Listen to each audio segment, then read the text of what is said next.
Welcome to the Burnout to Abundance series. I'm your host, Dr Grace Sha. Today, I have with me Dr Kaejenn Tchia. Kaejenn is a dentist and a motivational coach who practices privately in Darwin and is the founder of the Limitless Dentist. Welcome, Kaejenn. Thank you for having me, Grace. Kaejenn, we know each other, but if you were in an elevator with our listener and you had 60 seconds to introduce yourself, what would you say?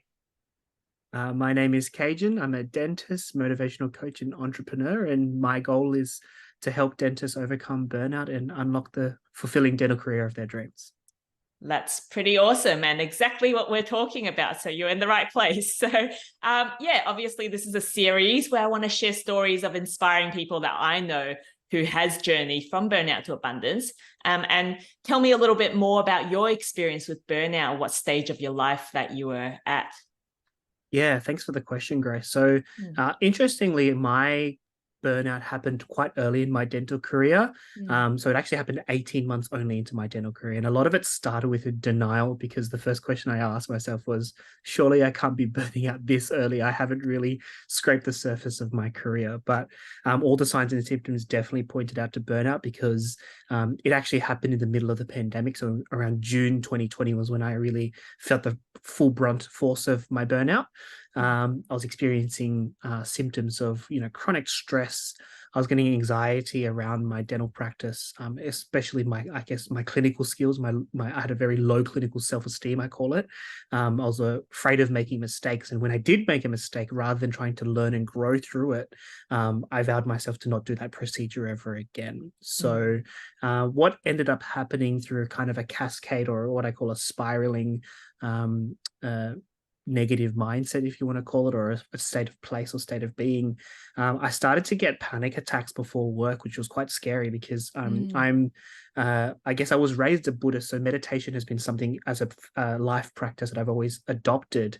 But interestingly, there was periods in the morning where I would get very anxious and have a panic attack about basically what was running in my mind was, oh my God, what am I going to screw up today? And then I'd go and do 10 minutes of meditation and have 10 minutes of, I guess you could say, relative calm or peace, come out of the meditative practice and then feel anxious again straight after. So it was not a great way to start the day. And I guess my mind was always very on edge to kind of, be aware of, and anytime something didn't go quite right during that burnout phase, it was this huge emotional wave, like, oh my God, it's happening again. And kind of, it was almost like a full fight or flight response. So yeah, cutting to the chase, I guess, of the in the midst of that burnout, what I was also kind of trying to reconcile was I was starting to question whether dentistry was the right career for me. And that was a really tough space, because to give you some perspective, I've always known I wanted to be a dentist since I was actually in grade 10 in high school. And I'm very fortunate that the practice I now work in as a dentist was the practice that raised me as a high school student, because I started as a junior DA in that practice. And then when I went to dental school, came back, they created a job for me in the team. And so because I had such certainty in my career path, when I faced that burnout and that what I call an existential crisis quite early in my life, it was quite scary, because I said, what all of this planning and all of this, up until that point, things have been going quite smoothly. And nothing had really, challenged me too much.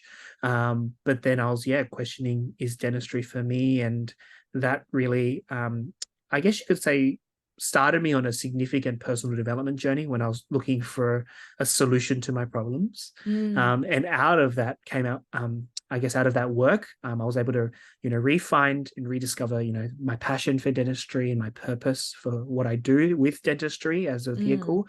But more importantly, it helped me found the Limitless Dentist, because I realized that I could turn my mess into a message of hope for other people. And part of that impetus for starting the Limitless Dentist, just to share with you, Grace, as well, was when I started sharing transparently and that vulnerability with my practice manager. I was expected to get fully judged, like, oh my God, oh, you're such a liability for our practice now, Kaejenn. But what I got was the complete opposite. I got all the love and support I needed. They slowed down my books. They gave me all the support I needed. And that really helped nurse me back to where I needed to be. But when I started sharing with other dentists, what was interesting, Grace, was that other people started sharing with me. So I was speaking to dentists of people who were in their first 5 years, people who had been dentists for more than 10 years, maybe, and people who were kind of in the peak of their careers, maybe 25 years plus. And the similar theme when I shared that story was they said, Kaejenn, we've been there. We've been in your exact same shoes. So that was one part that really lifted the weight off my shoulders, to know that I wasn't alone in my feeling. But what was scary was I realized that was kind of the status quo of the dental profession, that it was just expected at some point you'd burn out. And there was even one dentist that told me every 10 years I'd have a major burnout, they'd take a year off, go travel the world or do something, and then come back. And whilst I thought that was amazing that they did come back, I also know people who haven't come back to the career as a result of this. And as we well know, not to, dampen the mood, but just the reality of the situation, we know, unfortunately, that there's also a very high suicide rate within dentistry. And so one of my reasons of why I do what I do also is if I can prevent someone from going down that downward spiral, the net effect on that practice and that community for that person is I guess immeasurable. Yeah, definitely. And I think we really align in what we're doing and what we're seeing. And I totally agree. When you actually share vulnerability with people, you realize actually a lot of people are experiencing that. But as a dental profession, we're used to having this ego or pride where we want to be perfect, or there's always a sense of competition or something like that. And it's so good that we can have this open and honest conversation, isn't it? And I like how, you actually mentioned that you shared with your practice manager and they actually, showed kindness and grace towards you and, worked with you to exit that burnout period. How did you actually recognize that you were burning out? Because sometimes people don't actually realize that they're having that early. Yeah, so during that whole period of time when I even opened up to my practice manager, I only classified it as burnout retrospectively after I was doing the work to heal. During the actual time period, all I just knew was it just felt terrible.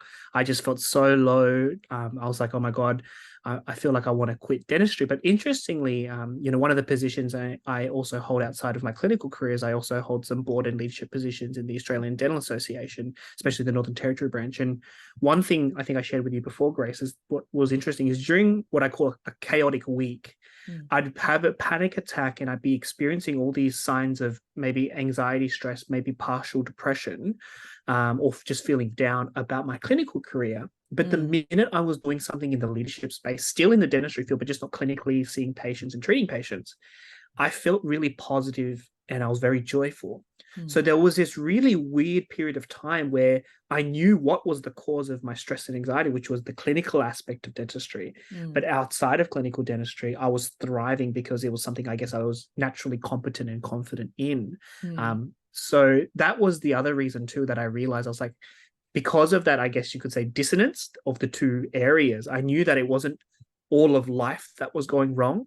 There was a clear what was going wrong, which was the clinical career and all of the emotions or the emotional instability around my clinical career that I had to figure out and navigate. And so I don't think I noticed it as burnout. I just knew that I was struggling. And I guess when people ask me how I was brave enough to share with my practice manager, I guess part of that was because of the fact that I had built such a good trusting relationship over the number of years that I had worked at that practice. So obviously, sharing vulnerably is a strength, but being the other thing I guess I share or teach people is that you also want to share it with someone whom you have that trust with, because at the same time, what you have to share is if you can share that vulnerability, it helps you release and take the weight off your shoulders. But you also want to make sure that the person you share it with is someone who has your best interest at heart. And if you don't have that relationship with that key person in your practice to share, because unfortunately I've heard stories from other colleagues where it didn't quite go the way that my story did. And it wasn't because that person the way that the person shared the story, it was purely because that relationship wasn't necessarily the right trusting relationship to actually be the supportive person that person needed at that time.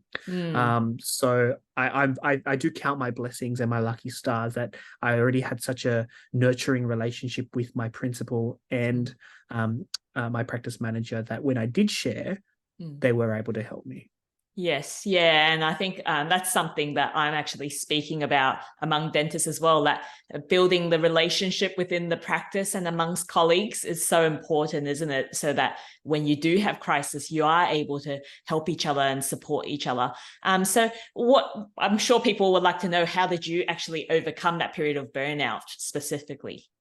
Yeah, sure. So interestingly, during that time, I'll be honest and really transparent here, up until last October, and this is, I've gone through multiple waves of burnout, but they've all gone through shorter and shorter periods. I've overcome quicker using the tools and the strategies I've learned. But in my initial burnout period, I had a huge stigma of seeing a mental health professional because in my family, being of Asian background, we don't talk about mental health in the family, but also the only person who had seen a therapist was my, I guess, elder brother. And apart from that, there was no one else who had ever, within my other immediate family, who had previous history of seeing a professional.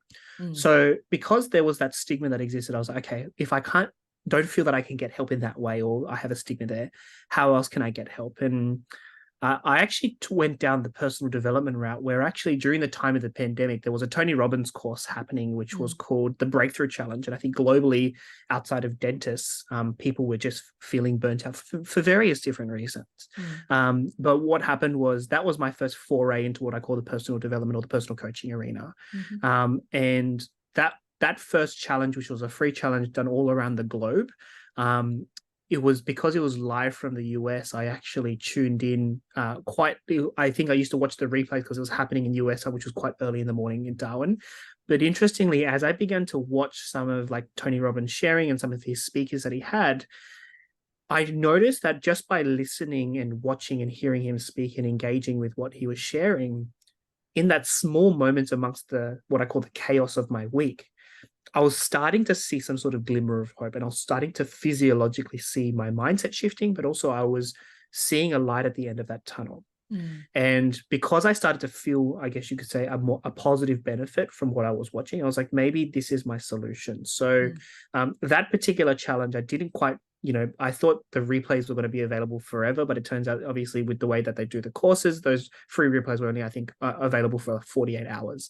So I forgot about it. And by the time I remembered to go back to it, because it was only lasted like a 1 or 2 day challenge, and then I had a small kind of, I guess you could say, feeling uplifted for a short time or motivated, and then obviously went back to my normal chaotic week. And I thought, I should go back and watch those videos again. And obviously it wasn't there. And I thought, damn, I missed out on my opportunity. And then thankfully after that, there was another challenge run in combination with Tony Robbins and another guy called Dean Graziosi, and it was called the Build Your Brand Challenge. And that was actually focused on people who were looking to, get started into, I guess, the personal coaching arena, but it was also at the same time the tools and methods that they teach people to overcome and break through. So because I guess going back to my initial part of my story, how I said I wanted to quit dentistry, at that point in time as well, I wasn't sure if clinical dentistry was truly my future. So at that time, whilst I was burning out, I said, well, if clinical dentistry isn't my future, which is also okay, I need to be able to pivot into something else and be prepared to move elsewhere and navigate that path. So that really what started me on a journey of, I guess, learning the coaching tools that Tony and other, I guess, thought leaders in that space, how they help people transform. And obviously it starts with a personal transformation on your behalf first, as an example, and then using those strategies to help other people. And so that work that I did on myself was really the pathway of how I overcame my burnout. And then from there launched the Limitless Dentist 3 years ago, which is now still going strong. And listeners will be happy to know you are still practicing as a dentist. Yeah, and I'm actually now thriving in my career, which I never thought possible. So it's amazing what happens when you're willing to persevere, work on your resilience, and also, number one, never give up. But also number two as well, I want to add this as a caveat, because the two things that I wanted to make sure was I knew that it was because of my emotional response to clinical dentistry that I was feeling these symptoms of burnout. So I said to myself, what I need to kind of figure out for myself is, I call it the fork in the road. I say to people, when I was at that fork, like, do I quit dentistry or do I not? I said, okay, well, have I done enough work to work through the issues of clinical confidence to truly say dentistry is not for me? And I said, no. So I said, if I quit, will I regret that decision 5 years later because I didn't persevere and just give it one more go? So I said to myself, I probably will regret it. So I said, what I'm going to do is I'm going to deep dive and deal with all the emotional turbulence first. And if dentistry gets better, great. Now I know that it wasn't just clinical dentistry that it didn't vibe with me. It was how I was responding to the career. But if after I've done all the healing work and I'm feeling great, but I still don't vibe with clinical dentistry, now I have enough evidence to say, actually, maybe clinical dentistry isn't the right path for me in the future.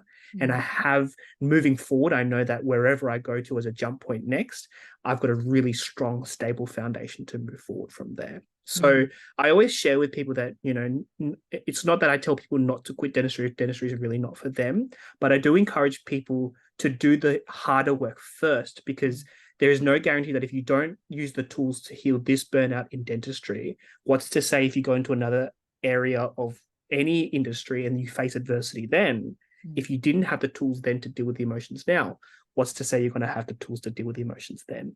And you could pretty much face the same kind of feelings, but in just a completely different skill set and arena. Yes, that's correct. So what blessings have come out from your burnout? Because I always like to look at the positives that come from your challenges. Yeah, so many blessings, Grace. I guess one of the main blessings was the platform of the Limitless Dentist, and the I guess response I've received from the community in terms of how it's helped people. Obviously, I hear that through various different sources, where the people sometimes direct message me privately to share how a particular thing has helped them, or I've had phone calls with people who have reached out when they've been struggling. And I've just done just as from colleague to colleague, a bit of a, not even just a coaching call, but literally just a heart-to-heart conversation, vulnerable conversation to help them navigate their challenges. The other blessing too is that out of the Limitless Dentist and this my burnout, it made me re-find a different purpose in my career too, because I realized that there is no such thing as a cookie cutter career to dentistry. So it's not, you're being a dentist is not just the clinical work you do for your patients. That's really only one minute aspect. Our dental degree and our knowledge we have, we can serve not just patients, but our community in many different ways. And so what that allowed me to realize from the burnout is it made me work on my core values, on what I realized and reflected on what's truly important to me, and make sure that all decisions moving forward in terms of the clinical work I do and also any other projects I do have to be in alignment with those core values, because if they don't serve my core values, then they don't serve me to who I want to be in the future. Yes, that's so correct. I totally agree. I always talk to people about what's your transferable skills, and whether are you doing healthcare with care? Like, what's the reason why you're staying with healthcare? Is it just to make money, or is there a greater purpose, or how you can serve others, isn't it? So true. And so what are some preventive strategies that you can share with our listeners to ensure that you don't burn out again, or you can pick it up early so that you can prevent worsening symptoms? Yeah, absolutely. So before I share the 3 tips, I think I'll share the 3 common causes of burnout that I've noticed through the people I've spoken to. So number one is the perfectionist mindset. I think perfectionism, I've spoken to people about this. I remember when I was younger, I thought perfectionism was something to be proud of. I used to be like, yeah, I'm perfect at this. I got a perfect score on this test, or I'm perfect at using Microsoft Word. We used to even write it on I remember writing it on my resume. I strive to be perfect at all the things I do. And I thought that was the key to success. But actually, through my burnout and also studying psychology and human behavior, I actually understood that perfectionism at its root is actually a self-limiting and riddling mindset, in the sense that perfectionism at its core is always looking for something to go wrong or looking at a flaw. So you're never satisfied with what you've got. You're always looking for something wrong to improve. Now, that's very different to striving for excellence, because with perfectionism, if it's not perfect, it's not good enough, or it's not worth doing. And I realized that, the type of people who end up becoming dentists part of it could be a personality trait, but I think many of us are very ambitious and we're also very highly motivated individuals. And as a result of that, many of us have these perfectionistic tendencies. At least I'm speaking for myself. And so how to overcome the perfectionist mindset, tip number one, is instead of choosing perfection, I say to choose progress. And what do I mean by choosing progress? It's aiming to be better than you were today than you were yesterday. Very simple. And now people will say, like, in what way? So to talk about it specifically, it doesn't even have to be you doing a better filling today than you did yesterday. It doesn't have to be a better contact. I mean, those are very clinical parts that you could look at. Something as simple as, did you treat your dental assistant better and have a better conversation and a relationship with your dental assistant today than yesterday? Did you treat your reception staff better today and have a better relationship or conversation with them? Did you have a better conversation with a patient today, or a nervous patient, you helped them feel calmer in your chair today? These small wins that happen that we always discount because we only celebrate the big cases and the clinical successes on Instagram, they get washed under. And so when we only focus on one area of our career and we don't celebrate the small wins, those small wins, when we intentionally celebrate them, stack up to make us feel really great about our day. So that's the first tip I share with people. The second thing I feel that dentists, or the reason why, especially in the 21st century, why dentists are burning out maybe at a more rapid rate, or why someone like myself could burn out early career, is because of social media. And, yes, social media is a great tool, but it's a double-edged sword. And part of it is that we've never had as much information on our hands, which is a great thing from a perspective of we're able to rapidly scale our learning.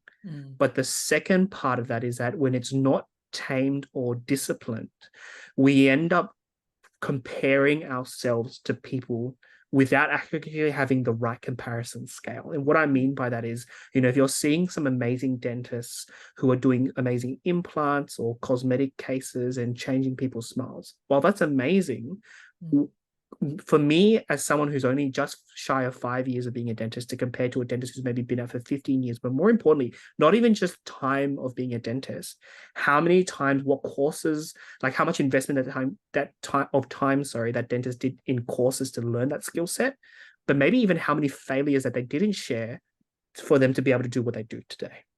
And so I always say that, comparison obviously is the true evil, and it is the true thief of joy. And the second thing really is, instead of comparison, I actually tell people to trade expectation of something for appreciation of something, which obviously comes back down to gratitude practice, right? Because I think so many times we do things in dentistry clinically, and it's important to have realistic clinical expectation based on evidence.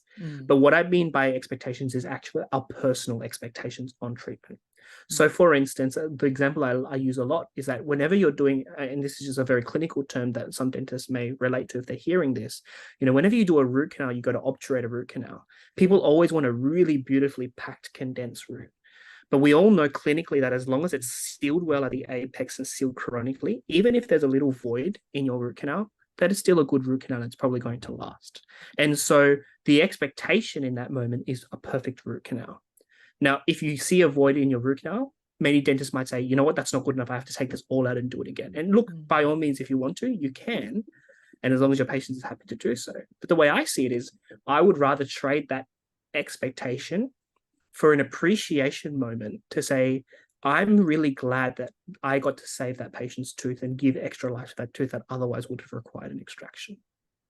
And it's really just a changing of perspective and mindset to, rather than focus on the things you're doing wrong or things that are not perfect, to actually celebrate and appreciate that we get to do amazing treatments on patients and we get to change people's lives for the better, not I have to do this.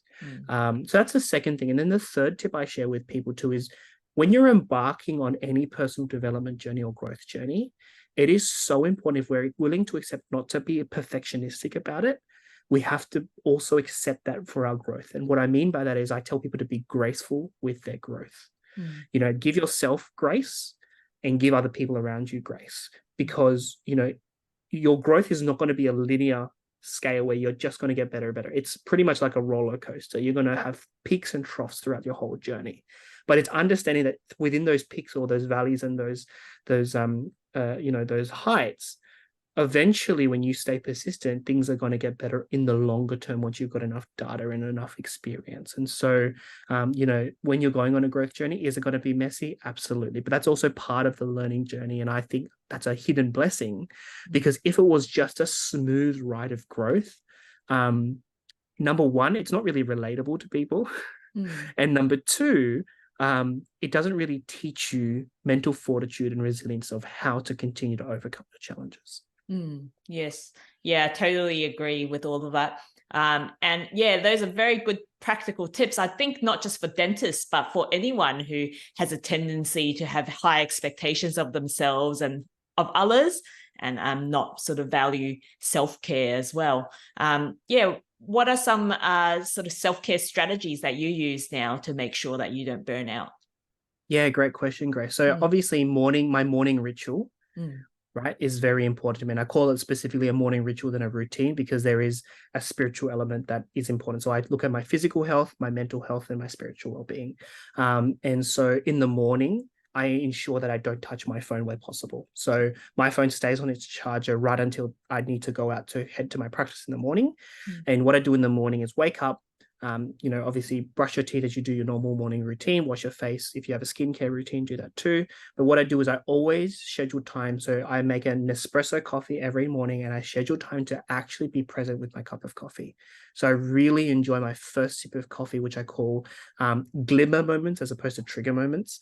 And it's those small moments of hope and joy, or joy of something that you really enjoy, just sipping the coffee. And I'm really lucky that my mum has a beautiful garden outside, and we have a lot of birds naturally. So you hear, I really take time to listen to nature and the sounds of outside of the birds chirping, and it helps to ground me in that moment. So usually I have my breakfast, and it's a very intentional, kind of present, focused moment.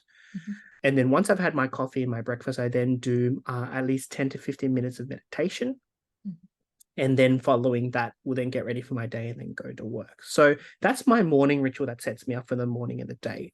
Outside of that, some of the other self-care habits I do is every single week, where possible, and I'm not perfect with it, I don't always get it every single week, and that's okay, but I aim to do a 5-kilometer run every single week. Now, people go, Kaejenn, do you love running? And the answer is no, I actually hate running.